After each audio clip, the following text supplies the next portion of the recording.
Earlier this year, the TikTok app hit 1 billion downloads worldwide.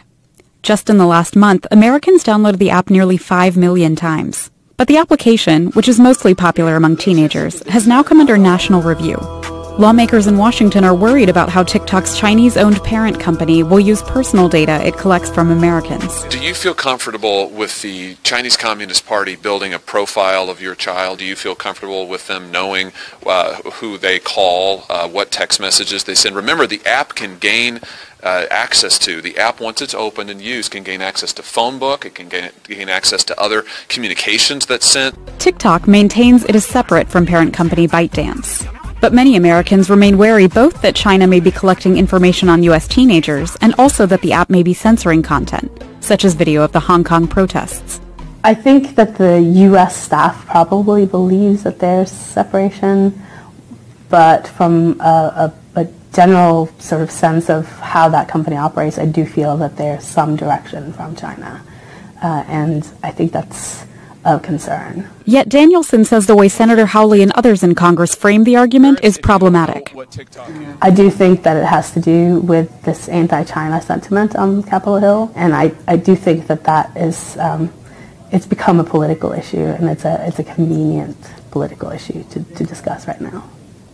Regardless, lawmakers' security concerns aren't likely to have a big impact on teenage app users, who may soon move from TikTok to the next IT app anyway. Isha Sarai, VOA News, Washington.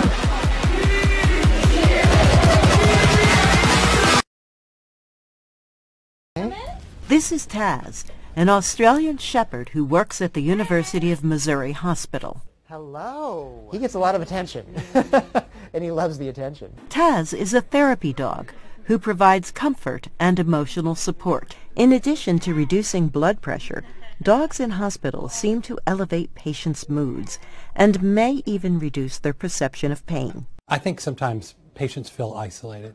They get out here, it's lonely, it's boring, and the dogs are something to look forward to, and when they visit, the whole unit comes alive.